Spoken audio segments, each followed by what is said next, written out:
A fancy anniversary party turned into a nightmare. When my husband raised his glass and announced, "This celebration is also for my mother, she's moving in permanently." She smiled. "Your room is now mine." I took a sip of my wine, pulled out a document, and said, "Actually, this house is now sold." Their faces dropped as the new owner walked in. A fancy anniversary party turned into a nightmare when my husband raised his glass and announced, "This celebration is also for my mother, she's moving in permanently." She smiled. "Your room is now mine." I took a sip of my wine, pulled out a document, and said, "Actually, this house is now sold." Their faces dropped as the new owner walked in. I don't even know where to start with this. I'm still trying to process what happened, but I need to get it out, so here goes. My name is Claire. I've been married to Ryan for 17 years. We live in Miami in a house that I paid for. Yes, I paid for it. Ryan contributed a little, but this place was mostly mine. My late father left me some money, and I was careful with it. I made smart investments, worked hard, and ensured the house was only in my name. Ryan and I have had our ups and downs, but I never thought he would pull something like this. I guess I gave him too much credit. And then there's her, Judith. My mother-in-law. I don't even know where to begin with Judith. She's always been a problem. But in that way where she knows exactly how far she can push before it turns into a full-blown fight. She comments on everything. How I dress, how I cook, how I clean, how I parent. She'll insult me in ways that sound helpful if you don't listen too closely. "Oh, Claire, I just worry about Ryan not getting a home-cooked meal every night. But I understand that not everyone is built for the kitchen. Your skin looks dry, honey. You do wash your face, right? Oh, you got a raise? That's cute. Ryan deserves a promotion too. But, you know, corporate world bias and all. I don't react the way she wants me to, and I think that pisses her off more." I smile, nod, and move on with my day. I don't give her the reaction she wants, and that drives her insane. Ryan? He just watches. That's just how she is, babe. She doesn't mean it that way. You know how moms can be. No, I don't, because my mom wasn't like that, but I put up with her for years. Then our anniversary came around. Ryan wanted to throw a big party for our 17th anniversary. I thought it was sweet. He hired a catering company, brought in a live band, even rented these fancy lights to make the backyard look like a wedding reception. I didn't question it. We had a rough year, and I assumed this was his way of making it up to me. I got dressed up. I was excited. Our friends were there, our family, even some of my co-workers. Then Ryan tapped his glass. "Everyone, can I have your attention?" I smiled. I thought he was going to say something about how much he loved me. I was wrong. Tonight is special, not just because it's our anniversary, but because we have another reason to celebrate. My mom is moving in with us, permanently. I felt my stomach drop. People cheered. Some gasped. Someone shouted, "That's amazing." I couldn't move. And then Judith, standing beside him with a glass of champagne, smirked. "Oh, and Claire, we'll be making some changes. Starting with your bedroom. It's just better for me, you understand?" She winked. Like this was a joke. Like this was funny. I turned to Ryan, waiting for him to say something. Waiting for him to tell me that this was some kind of bad prank. But he just smiled at me like this was the best idea in the world. He knew.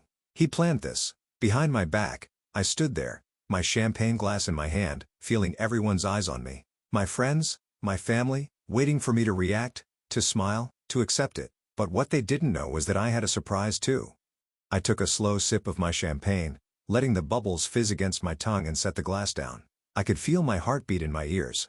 I looked at Ryan, looked at Judith. Neither of them looked nervous because in their minds, this was already decided. They had planned it, assumed I would go along with it, assumed I would just accept whatever they threw at me. I forced a smile. "Wow," I said, keeping my voice even. "This is a surprise." Judith beamed. "I know, but it just makes sense, sweetheart. You work so much, and I can help around the house. Maybe even teach you a thing or two in the kitchen."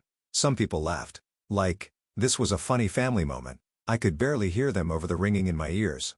Ryan had planned to let his mother take over my home. He had done it in front of everyone, probably thinking that I wouldn't make a scene. But what he didn't know, what neither of them knew, was that I had already made a plan of my own. I hadn't trusted Ryan in a long time. He had been acting off for months. Shady, distant. Every time I walked into a room, he was putting his phone down too fast. Conversations with his mother stopped the second I came near. And then, 2 weeks before the party, I had proof. Ryan left his laptop open. He never does that. He's weirdly paranoid about it. But that day, he left in a rush for a meeting, which was definitely just drinks with his buddies, and he forgot to close it. An email was open from Ryan to Judith. And the subject line? Final move-in date confirmed. My stomach dropped. I clicked on it, and there it was, an entire plan laid out between them. I'll break the news at the party so she can't freak out in front of everyone. She'll get over it once she sees how much easier it'll be with you living here. I already started moving some of her stuff to the guest room. I'll switch out the master bedroom furniture next weekend. Once she accepts it, we can talk about getting her to put me on the house deed. I read that last line 3 times. My hands were shaking. Judith wasn't just moving in. They were trying to take the house from me, and Ryan thought that I would just accept it. I closed the laptop, grabbed my purse, and drove straight to my lawyer's office. I looked around the room at the guests who were still watching, still waiting for my reaction. I saw my best friend, Mia, wide-eyed, shaking her head slightly like she wanted me to breathe. I saw my brother, Daniel, frowning, taking a step closer like he was ready to intervene. I saw Judith, smug, already acting like she owned the place. I took a breath and smiled. "Actually," I said, reaching into my purse, "I have an announcement too." The room went quiet. I unfolded the document in my hand, smoothed it out, and held it up. "This house is sold." Judith blinked. Ryan's smile froze. "What?" His voice cracked. I turned to face him fully. "I sold it." I said it slowly, clearly, so there was no way he could misunderstand. "I signed the papers 3 days ago. The deal is done. The new owner takes possession next week." Someone gasped. I heard Mia snort into her drink. Judith's face twitched. "You're joking," she said, her voice sharp. I smiled wider. "Nope." Then the doorbell rang, and my stomach flipped. This was it. The moment I had been waiting for. The doorbell rang, echoing through the room. Ryan's face twisted in confusion. Judith blinked, looking like she had just swallowed a lemon. I could feel the energy in the room shift. The guests who had been happily chatting and laughing moments ago were now dead silent, eyes darting between me, Ryan, and the front door. I turned to Ryan, tilting my head slightly. "Why don't you get that, honey?" He didn't move. Judith clutched her champagne glass so tightly I thought the stem might snap. "So, I did it myself." I walked calmly across the room, heels clicking against the floor, and opened the door. There, standing in the doorway, was Angela Ruiz, the woman who now owned my house. Angela was in her 60s, a sharp, well-dressed woman with silver hair and the kind of presence that made people sit up straighter. She stepped inside with a polite smile, her eyes sweeping over the crowd before landing on me. "Claire, it's so good to see you again." I smiled back. "Angela, perfect timing." I turned to face the room, and just for fun, I let the silence drag out a little longer. Then I dropped the bomb. "Everyone, meet Angela. She's the new owner of this house." Dead. Ryan stumbled back like I had slapped him. Judith's mouth fell open. Literally. Somewhere in the back, Mia choked on her drink. Angela gave a polite nod. "It's lovely to meet you all. Claire and I finalized everything a few days ago, and I'll be moving in next week." Ryan lost it. "You sold the house?" he shouted, stepping toward me, eyes wild. "Our house?" Without telling me, I let out a small laugh. "Oh, I'm sorry. I thought we were making huge, life-changing decisions without talking to each other." His face went red. "Claire, this is insane. Where are we supposed to live?" "I don't know, Ryan. Maybe with your mother?" Judith sputtered, her entire body jerking forward. "Absolutely not," she shrieked. "I am not some charity case. I am not going to be homeless." "Oh, but you were perfectly fine making me homeless, weren't you?" I said, raising an eyebrow. Judith opened and closed her mouth, but no sound came out. The guests were watching everything, whispering to each other, some wide-eyed, some smirking. Then, Angela stepped forward. "I don't mean to intrude, but Claire told me she would need time to move her things. However, if you two need extra time to find a new place, I'm happy to let you stay for a reasonable rent." Ryan's head snapped toward her. "Rent?" he repeated like the word was foreign. "Yes," Angela said, still smiling. "You see, I plan to live here, but I'm not in a rush. If you and your mother need a few weeks at a fair market rate, of course, I'm open to discussing it." I almost laughed at the way Ryan's jaw clenched. He looked at Judith. Judith looked at him. I could see the gears in his head turning, calculating how much money they had, how long they could last. And then, the second twist hit. I turned to Angela and smiled. "Oh, about that," I said sweetly. "I don't need time to move out." Ryan froze. Judith's head snapped back to me so fast I thought she might break her neck. "What?" Ryan's voice dropped. I leaned against the wall, enjoying this. "I already have a place lined up. My new condo is ready. My stuff is already packed."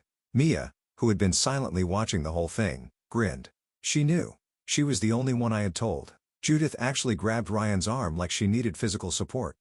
"So what does that mean?" Ryan's voice was tight. I smiled wider. It means you two have 5 days to figure something out, or you can start paying Angela rent. Up to you. Angela nodded. Of course, I'd need a deposit. Judith gasped so hard, she nearly swooned.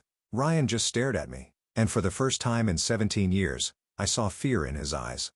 Ryan's face was still frozen in shock. Judith looked like she had just swallowed glass. The guests standing in awkward silence shifted uncomfortably, unsure whether to stay and witness the carnage or quietly slip out. Angela, ever the professional, simply pulled out her phone. I can draft the lease agreement now if you'd like. That was the moment Ryan snapped. You can't do this to me, Claire, he shouted, stepping toward me. His face was red, veins bulging in his neck. Judith, still gripping his arm, screeched, "This is your wife, Ryan. She's supposed to support you, not betray you like this." I let out a short laugh. A cold, bitter laugh. Betray you? I repeated, staring directly at Judith. You mean like how you two planned to take over my house behind my back? Ryan flinched. Judith pursed her lips, her whole body shaking with rage. You're being dramatic, she hissed. That did it. That little phrase, dramatic? I repeated, my voice rising. You tried to steal my home. You planned it in emails, Ryan. You told your mother you were going to convince me to put you on the deed. You started moving my things out before you even told me. Judith gasped. Ryan, you did what? Oh, she didn't know that part. Mia, who had been silent up until now, let out a low oof. I turned back to Judith, eyes narrowing. Oh, you didn't know? You thought you were just moving in, but Ryan had bigger plans. He was going to make sure this house became his too. Then who knows? Maybe push me out completely. Judith whipped her head toward Ryan. Tell her she's lying. Ryan's face had gone completely pale. He opened his mouth, then closed it, then opened it again. Silence. The moment stretched painfully long as realization dawned on Judith's face. You. She started shaking her head in disbelief. You weren't just going to let me live here. You were planning to take control of the house? Ryan swallowed hard. Mom? You idiot, she screeched. I raised an eyebrow. I had expected her to defend him. But Judith, oh no. No. She turned on him immediately. You told me this was our plan, she hissed. That once I moved in, we would work together to get things in order. Mom, listen. You were going to cut me out too, weren't you? Ryan's jaw clenched. His silence was the answer. Judith took a step back, staring at her son like she was seeing him for the first time. You were going to use me, she whispered. Just like you used her. I watched it happen. The betrayal hitting her, her face crumpling, her breath hitching.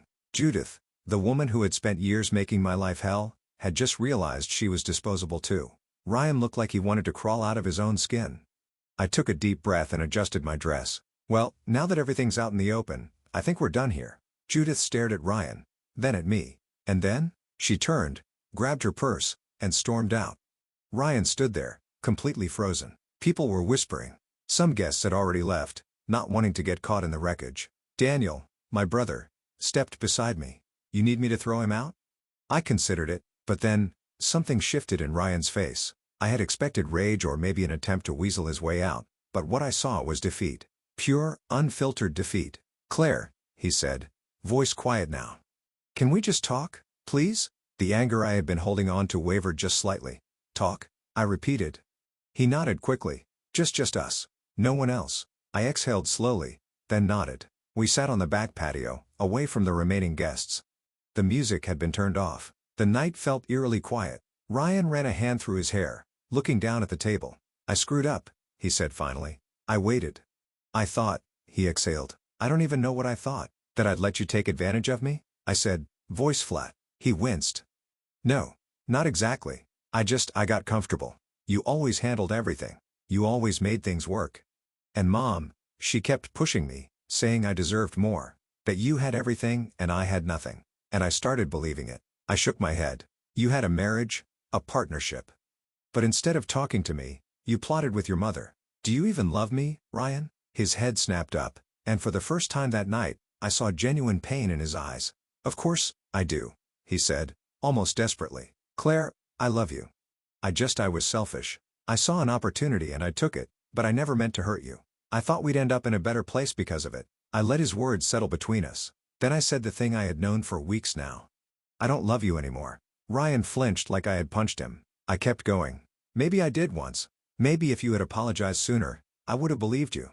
But not anymore. And I don't trust you. His eyes filled with something close to panic. Claire, I stood up. I'll have my lawyer contact you. We'll figure out the details. He stayed sitting, staring at his hands. He didn't try to stop me because deep down, he knew there was nothing left to save. A week later, I watched from my new condo window as Ryan and Judith packed up the last of their things. Angela had not let them stay. She found new tenants within days. Judith and Ryan moved into some tiny apartment, a far cry from the home they had tried to steal from me. Mia popped a bottle of wine as we sat on my new balcony. "To fresh starts," she said, grinning. I clinked my glass against hers. "To finally putting myself first," I corrected. And as I took a sip, I realized something. For the first time in years, I felt free.